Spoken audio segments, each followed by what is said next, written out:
আজকে আমরা তিনটি কৃষক সংগঠনের যুক্তভাবে আজকে আমরা 10 দফা দাবিতে মাননীয় জেলা শাসকের কাছে আমরা ডেপুটেশন দেব।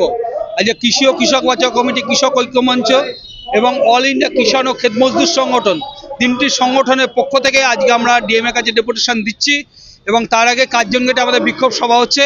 আমাদের দাবি হচ্ছে প্রাকৃতিক বিপর্যয়ে ক্ষতিগ্রস্ত কৃষকদের ক্ষতিপূরণ, অর্থাৎ কিছুদিন আগে দানায় যে ব্যাপক ক্ষতি হয়েছে এই ক্ষতিপূরণ সরকার এখনো ঘোষণা করেনি। সেই ক্ষতিপূরণ সরকার কৃষকদের ঘোষণা করতে হবে এবং কৃষি ঋণ মুকুব করতে হবে, বিদ্যুৎ বিল মুকুব করতে হবে, দাবিগুলো রয়েছে। পাশাপাশি আপনারা জানেন যে 23-24 মরশুমে যে আলু চাষিরা যে ব্যাপক ক্ষতি হয়েছিল, সেই ক্ষতি 100% ক্ষতি হয়েছিল, সেই ক্ষতিপূরণের দাবিতে আমরা লাগাতার আন্দোলন করেছি। আন্দোলন করে এখনো কিছু ব্লক বঞ্চিত আছে, তারা যাতে পায় সেই সমস্ত আলু চাষিদের দিনেও আমাদের আন্দোলন চলছে এবং ডেপুটেশনে তো আমাদের দাবি রয়েছে। এবং সারের কালোবাজার, এই সময় চাষের সময় সারের ব্যাপক কালোবাজারি চলছে পূর্ব বর্ধমান জেলার বিভিন্ন ব্লকে ব্লকে। 1470 টাকা বস্তায় দাম লেখা আছে, সেই সারকে 1800 টাকা, 1850 টাকা, কোথাও 2000 টাকা অবধি সারের দাম নেওয়া হচ্ছে। প্রশাসনকে আমরা দাবি করেছি অবিলম্বে ভিজিলেন্স পাঠাক সেই সমস্ত দোকানগুলোতে, যাতে চাষিরা ন্যায্য মূল্যে সার পায়, তার দাবি সেই ব্যবস্থা করুক। এবং এর পাশাপাশি আমাদের আরেকটা গুরুত্বপূর্ণ দাবি হচ্ছে সামনে রবি এবং বড় মরশুম, সেই সময় সেচের জল দরকার। আজকের নদী নালাগুলি আমাদের পূর্ব বর্ধমান জেলার সেচকালগুলো অত্যন্ত অবস্থা খারাপ। এখানে আউশগ্রাম এবং গলসির চাষে এসছে এই বিক্ষোভে।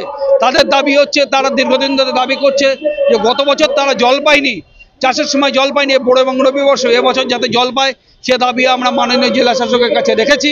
এবং এর পাশাপাশি মারাত্মক হচ্ছে স্মার্ট মিটার। আজকে সাবমার্সিবলে কৃষিতে স্মার্ট মিটার বসানোর চক্রান্ত করছে সরকার, তার বিরুদ্ধে আন্দোলন চলছে।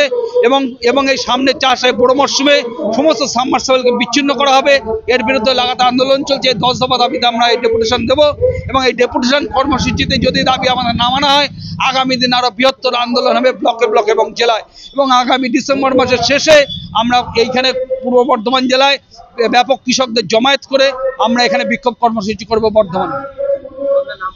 আমার নাম হচ্ছে অনিরুদ্ধ কুণ্ডু, আমি কৃষি ও কৃষক বাঁচাও কমিটির জেলা সম্পাদক। অল ইন্ডিয়া কৃষক ক্ষেত মজুর সংগঠনের পক্ষ থেকে আমরা গোটা ভারতবর্ষ জুড়ে আমরা কৃষকদের সমস্যা নিয়ে একটা আন্দোলন গড়ে তুলছি প্রতিনিয়ত। এই জেলাতে আজকে বিক্ষিপ্তভাবে কিছু অরাজনৈতিক কৃষক সংগঠন তারা গড়ে উঠেছে, তারা তাদের মতো লড়াই করছে।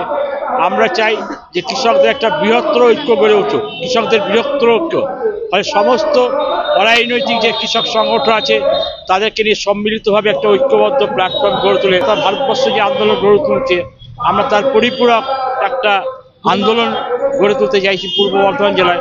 তার কারণ পূর্ব বর্ধমান জেলা হচ্ছে গিয়ে একটা যাকে বলা হয় শস্য ভাণ্ডার আর কি। এই পূর্ব বর্ধমান জেলারই কিন্তু চাষিরা সবচেয়ে বেশি ক্ষতিগ্রস্ত। আজকে এখানে তিনটে আমরা সংগঠন এখানে আছি একসঙ্গে, কৃষি ও কৃষক বাঁচাও কমিটি, অল ইন্ডিয়া কৃষক ও ক্ষেত মজদুর সংগঠন এবং কৃষক ঐক্য মঞ্চ, এই তিনটে। হ্যাঁ, আমার নাম অরবিন্দ সাহা।